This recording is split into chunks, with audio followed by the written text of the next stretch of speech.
All right, what is up, folks? Welcome back to another episode of the Help Me Understand podcast. I'm your host, JK, and we are kicking off an episode. This is going to be a Tuesday episode where we always relate our topics to something that's somewhat fitness and nutrition adjacent. Today is no different. We are going to be talking about drinking water. Before you go ahead and log off and move on to something else, hold up, wait a minute, stop, skirt, go back, and just chill for a second, because I think that this is going to be more of an impactful episode than you might think. So one of the reasons that I am digging into this particular topic is because I have somewhat of a negative reaction every time that I see any sort of content, see or listen to any sort of content that talks about the benefits of drinking water, specifically as it relates to fat loss. And the reason that I allow myself to have that negative reaction is because more and more and more I see content that is consistently being prioritized based on weight loss or fat loss and tends to completely ignore or almost even downplay the main reasons that we should be doing particular things like drinking water, consuming an adequate amount of protein, getting steps in for the day. So while I understand that that is part of the marketing game, I also think to myself, okay, instead of creating content around how much other content sucks, how can I be a part of the solution versus just being upset or moaning and whining about the problem? So this episode is part of hopefully providing a solution instead of contributing to the problem. So again, before we get into today's episode to talk about water, all the things that you should know in relation to why it's important, and a few tips and tricks for you to finish out this episode, I first as always want to say thank you for choosing to press play on the Help Me Understand podcast. You certainly have no shortage of podcasts that you can consume, many of them that don't start off with a rant like I just did. And still, I appreciate you for choosing to press play on Help Me Understand. So thank you so much for being here, and let's get into today's episode. So what I'm going to cover for you today when we talk about water, we're going to basically put things into like 5 buckets here. So first, we're going to talk about the benefits of drinking water. Then we are going to tackle the question of how much is too much or too little.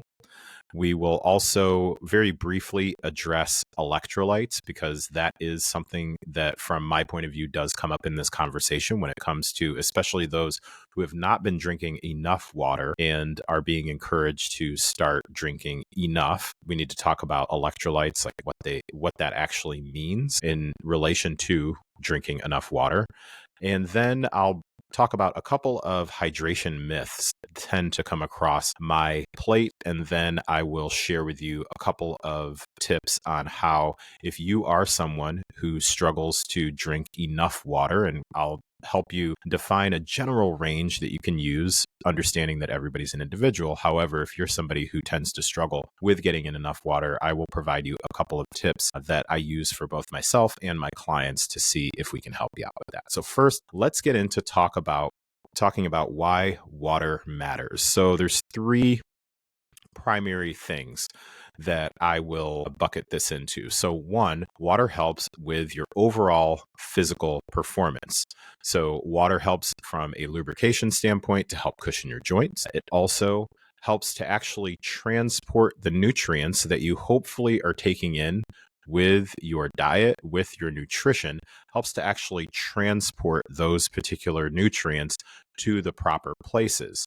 So right off the bat here, referencing back to my opening rant, which in my head, I'm already considering going back to re-record this, and we're just going to not do that. I'm just going to be who I am and keep on rolling. So that's one of the things that comes into play when there's such an over-indexing on talking about the benefits of water through solely the lens of fat loss. Then we are missing out on just the everyday benefit of being able to pair proper hydration with a well-balanced nutrition strategy, a well-balanced diet where you're getting in the macro and micronutrients that you need. the importance of water with being able to shuttle those particular nutrients to the areas in your body where you need them. So let's put that under the overall health umbrella. So drinking enough water is part of, it's not specifically just part of a fat loss or dieting strategy. It's part of being a functioning human who breathes and has internal organs. Like, it's just part of your overall health strategy. So getting back to how it can help with benefiting physical performance, it also does help to aid and support in your digestion. And then lastly, but surely not the least, these are just some different things that I've kind of jotted down, can help with regulating your body temperature also. And kind of dependent on the maybe the temperature of the body, of the water that you're consuming, and also just overall can help you regulate your body temperature. So that's physical performance. Now, from a mental performance standpoint, if you are someone who has been dehydrated ever, then you likely have experienced things like brain fog, possibly even headaches. And then some people will even report back that when they're dehydrated, there's just this heightened sense of irritability. Now, I would actually say that the brain fog and the headaches, like being lethargic and things like that, are more what lead to then being irritable versus like you haven't had enough water, so now you're irritable. It's kind of like you need a snack or something like that. So just thinking from an overall mental performance standpoint, I don't know that I would go, and I won't go as far as to say water improves your mental performance. I would say that I am a believer and a supporter of drinking enough water, because what it does is help to support staying hydrated enough so that you hopefully can reduce the potential of experiencing some of the effects of dehydration. So that's from a mental performance standpoint. And then there have been some studies that are out there that have estimated anywhere from about a 1 to 2% dehydration level can possibly reduce the amount of strength that you have, your power output, and your overall endurance. So with these last two things that we've talked about, both your mental performance and your fitness performance, really it's about making sure that you're staying hydrated enough so that you're not experiencing both the mental and physical repercussions of being dehydrated. So when I'm talking to someone, and this is a conversation that really hits home because I've recently had this conversation with people very close to me, and then also with some friends and clients and things like that. And we're talking about different things that they're working through, and they're reporting back some negative things from a biofeedback standpoint. One of the areas that I will ask them to help me understand is, where is your current level of hydration, or what does your water intake look like? That I talk like a normal person. So I just ask them, so when it comes to water intake, what's that been looking like? And if we are finding that they are well out of the range of where ideally they should be, and we'll get to that in just a little bit in this next section with asking how much is enough, then that's something that I will strongly encourage them to bring back to baseline, if at all possible, especially again when they're talking about just feeling a little bit more lethargic than usual, frequent headaches or sporadic headaches, even just at weird times where they can't specifically relate it to a specific stressful situation. It's just these headaches that are just kind of popping up here and there. Okay, so that's why water matters. So now let's talk about how much is enough. So I don't know if anybody is familiar with this. I haven't heard this one in a while, but for a while there was this suggestion that was out there that you need to drink 8 glasses of water per day. And I don't even remember it being specifically related to a person's body weight or anything like that. So spoiler alert, that's how I'm actually going to recommend you define at least a general range that you should be in. But way back in the day, I remember when I was first getting into really taking my fitness level seriously, that I was supposed to drink 8 glasses of water per day. And I did just a very little bit of digging, which is basically just a super quick internet search. And it looks like it started from a recommendation back in 1945 that adults needed to drink about 2.5 liters of water per day.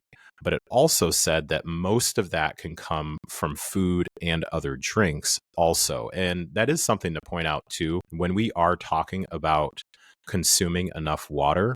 If you are someone who does drink, you feel like you drink a decent amount of water, and also you are consuming other liquids and other foods that do actually contain water, that's something that just to keep in mind too. So just keep that in mind, that there are particular things like fruits and veggies that do contain some water content in them. My challenge for folks, and I've had a couple of clients who've asked me about this too, my challenge is that if you are finding yourself, when we get to the recommended amount of water intake, and let's say that your recommended amount of water intake is 100 ounces on average, like no less than 100 ounces, and you're currently consuming 20 ounces of water by itself, like specifically intentionally drinking 20 ounces of water, and then you tell me, but I drink probably 80 ounces of coffee and that has water in it, we've got to dig a little bit deeper here. And just because coffee contains water or tea contains water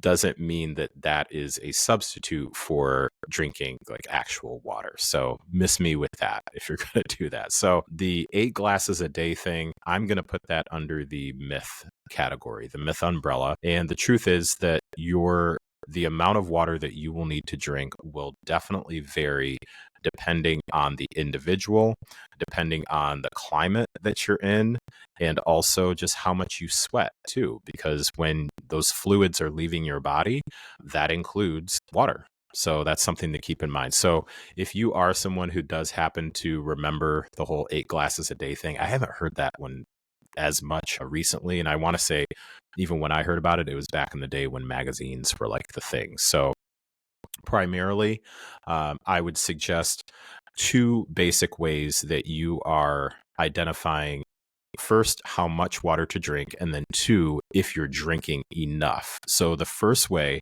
that I would suggest that you identify a range of how much water to drink is to take your body weight, divide that by half. So let's say that you are 150 pounds on average. Okay, I work with humans, and some folks can be a bit more, let's say, dialed in to the details. So we are not talking about, well, one day I weighed 150 and then the next day I weighed 155, so I need to change my water intake. Again, miss me with that. We're just going to take the overall average of how much you weigh. So let's say on average you weigh about 150 pounds. We're going to cut that in half, and that's going to identify the recommended number of ounces of water that you should drink at a minimum. So foundationally, if you are a 150-pound person, my recommendation for you is to drink 75 ounces of water. Now, that is what I'm going to call the floor. So your target is to not go lower than the floor. So when you ask the question, okay, well, how much is enough? I'd start with take your body weight, divide it by 2, so cut it in half, and start with that.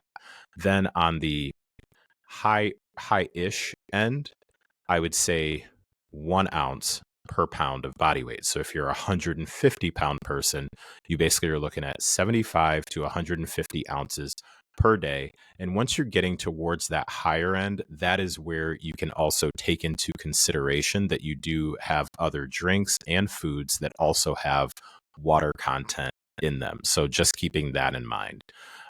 So again, half an ounce to 1 ounce per pound of body weight on average. So that's one way that you can identify a range that you should be in for how much water to drink. Now, there also is a very just general kind of biofeedback based, I guess, method, we'll call it, or approach to knowing whether or not you are hydrated enough. So one, and this one sometimes is like easily forgotten because it seems almost like too simple. Like if you are noticing that you're really thirsty, then yeah, that is your body telling you like, hey, we need some more water. And then there's also urine. So when you pee, we're all adults here for the most part. So your urine color, if a pale, like kind of a pale-ish yellow, like a light yellow, that is pretty good. If it's fairly dark, then that means generally you want to consume more water. It means you're a bit underhydrated or a bit a bit underhydrated, we'll call it. I will throw in my disclaimer that I always default to a medical professional who has individual experience working with you before you decide that you're going to take my word over someone else who is working directly with you, especially one who is a medical professional. So again, lighter, like pale-ish yellow, you're probably good. Super dark yellow probably means that you need to consume some more. And I would say that just generally, again, this is general information, urination frequency somewhere in the range of every 2 to 4 hours is about normal there. Okay, so that is where we're talking about, okay, how much is enough? Now, something that I do want to make sure we talk about is the importance of electrolytes as you are improving or increasing or getting to where you should be with your water intake.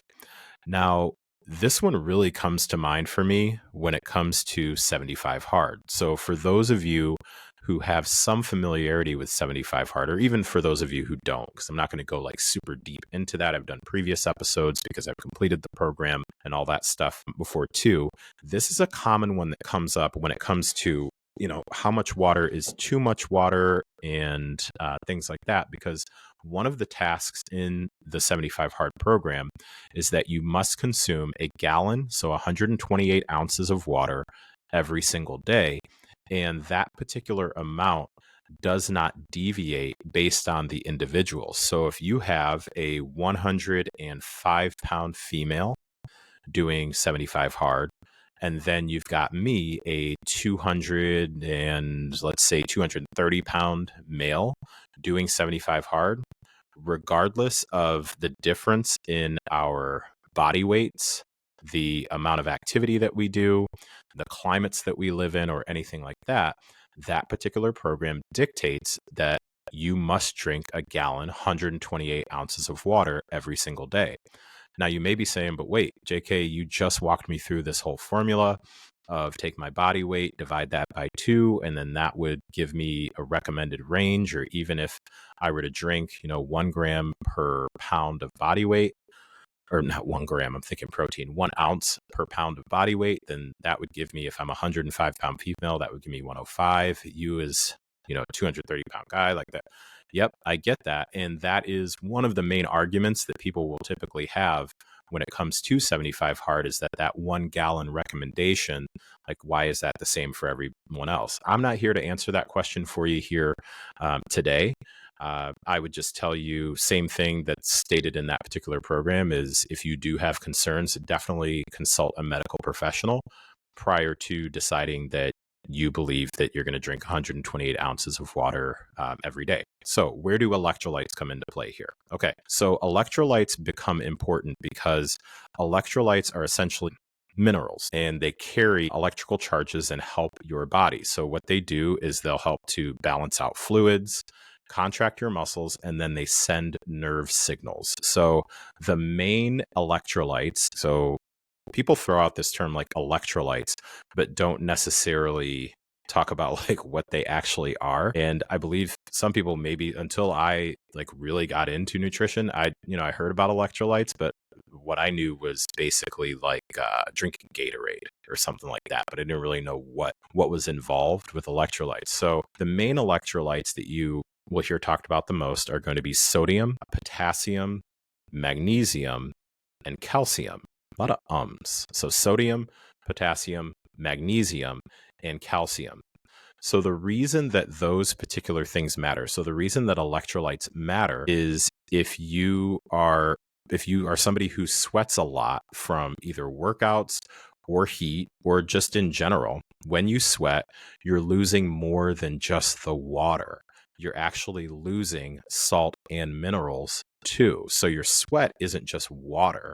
There's actual like minerals and salts inside the sweat that you are losing. So when you're really sweating a lot, or just going throughout your day and even just like moderately sweating, you would think, okay, well, I'll just drink water.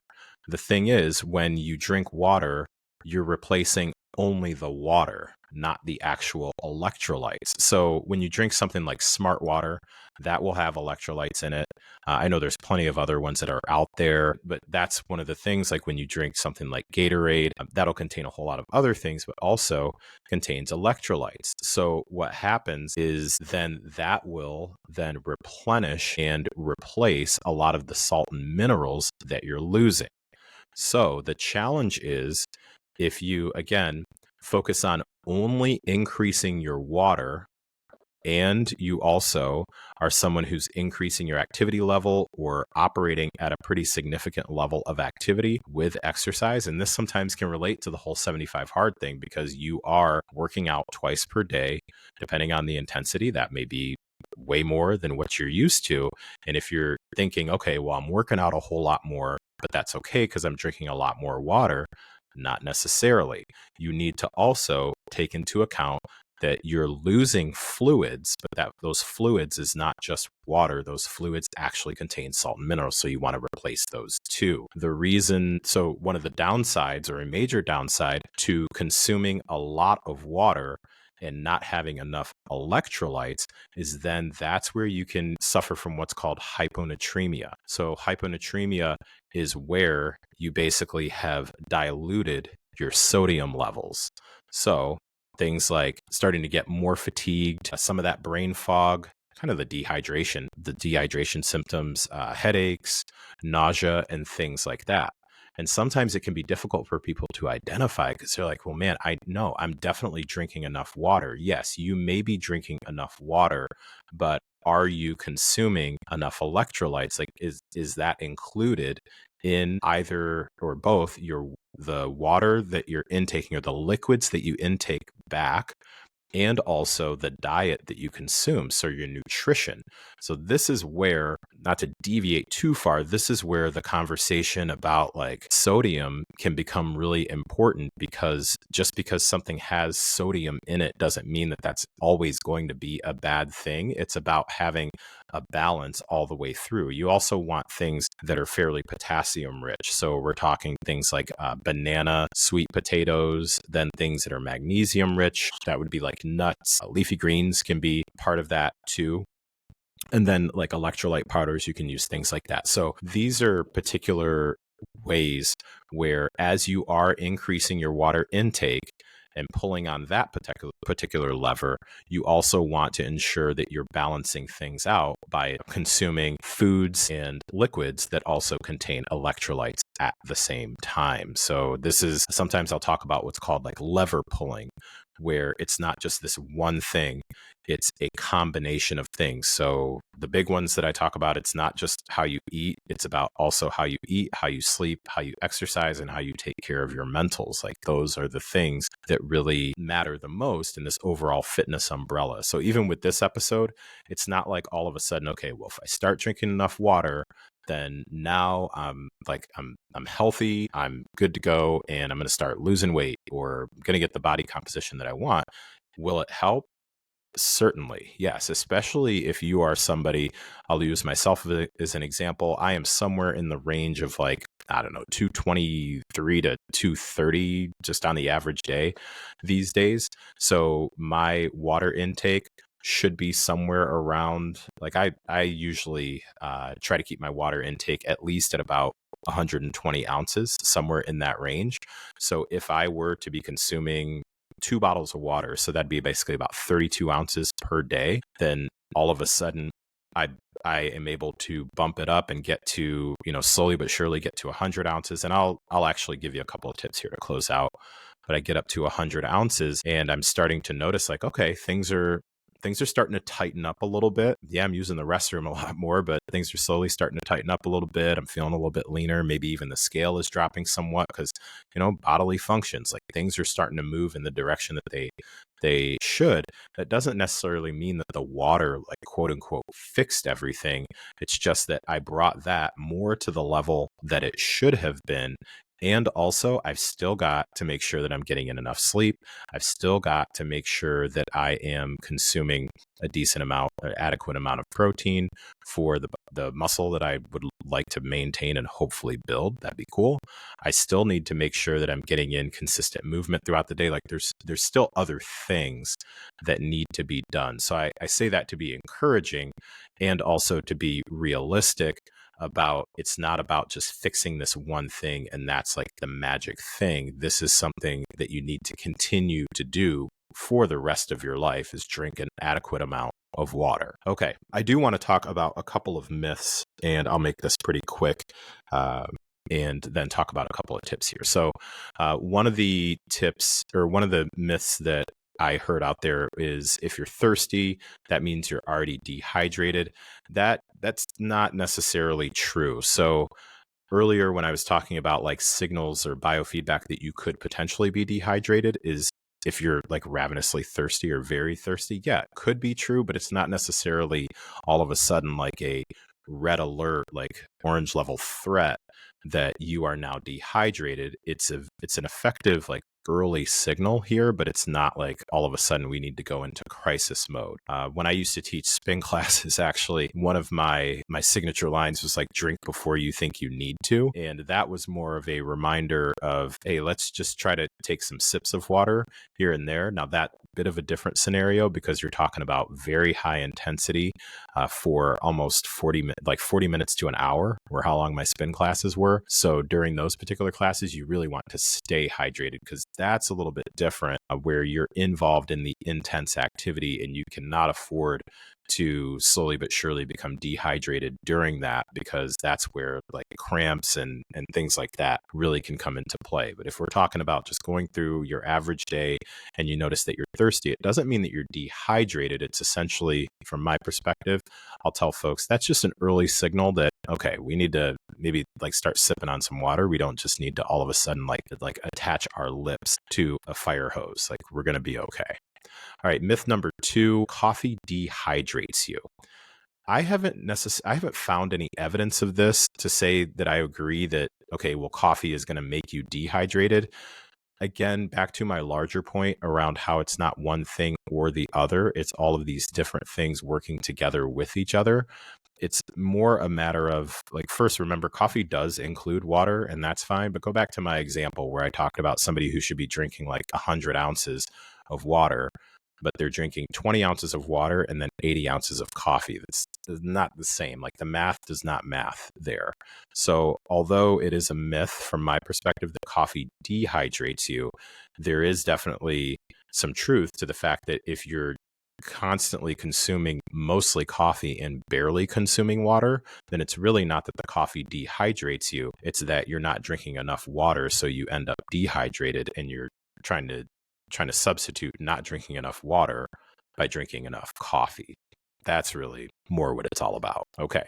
And then myth number 3, more water equals more fat loss. So here's the deal with this. Staying hydrated will help support your bodily functions, which does include your metabolism, which, again, like your metabolism, I say again just because I was just thinking about, I did an episode on TDEE, which is total daily energy expenditure, and metabolism is part of energy expenditure. Like, that's what it does. It's your body's ability to use energy. And while staying hydrated will support metabolism, and where the myth comes from is that it can help with reducing some of the snacking that tends to happen when people are quote unquote hungry or bored or whatever, just know that water alone is not any sort of like a magic pill. It's not a magic fat burner or anything like that. As we've talked about through this episode, what many folks will tend to find is that as they drink the adequate amount of water, I'm not going to say more water, it's just as they bring their levels to where they should be and drink within the range of water that they should be drinking, what they tend to find is they find other things start to, I don't even want to say fall in line. They find that they start to have a better focus on other areas too. So it's just one of those things where I can relate it to when people tell me like, yeah, I just know when I work out more consistently, then I take care of myself better. Drinking water, same thing. Like when you drink water, the adequate amount of water, it makes sense that things are functioning the way that they should internally. So then you feel a better sense of yourself. You feel a bit better and you have more energy possibly than you did before. So then you start to let make decisions so that you can continue to have that particular feeling. But again, more water doesn't equal specifically more fat loss. It's part of an overall approach to your health. All right. So a couple of suggestions that have for you to wrap things up if you are looking to improve the amount of water that you're drinking now that you're like, oh, snap. Seems like I'm not drinking enough.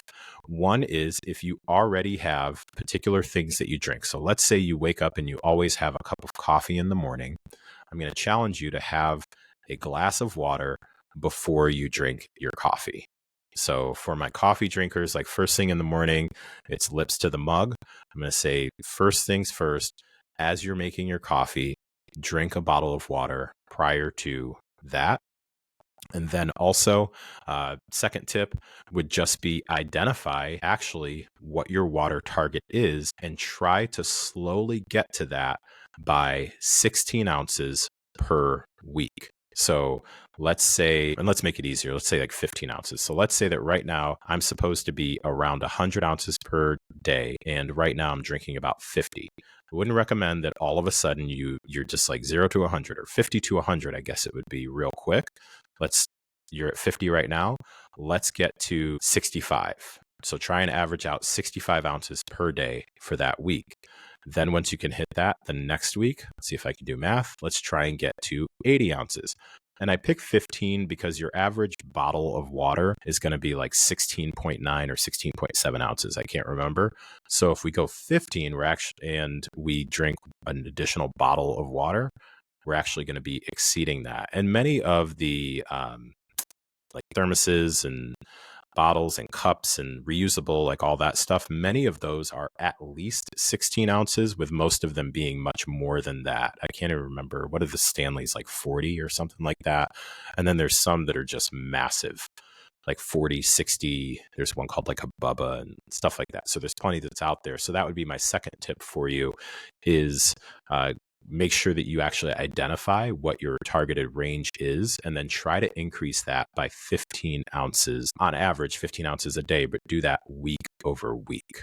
Okay. All right. So that is going to wrap up this particular episode of the Help Me Understand podcast. So if you've stuck around this long, I certainly appreciate it. Reminder, as always, that the Help Me Understand podcast is sponsored by Feed Your Habits. Feed Your Habits is t-shirts and sweatshirts, and coming soon, I'll go ahead and tease it. Coming soon, we are working actually on a new line that will include possibly crop tops too. So things are in the works for a pretty awesome May release, but check us out, feedyourhabits.com. It is apparel, so t-shirts, sweatshirts, and some other things on the horizon for people who believe that habits don't grow on their own, they get fed. So head to feedyourhabits.com. At checkout, put in my promo code, which is JKFYH. That's in all caps, JKFYH. That'll get you 10% off at checkout. And as of right now, still free United States shipping. So would appreciate any support that you can give there. So again, thank you for tuning in to another episode of the Help Me Understand podcast. I appreciate you, truly appreciate it. Take care, and I'll talk to you next time.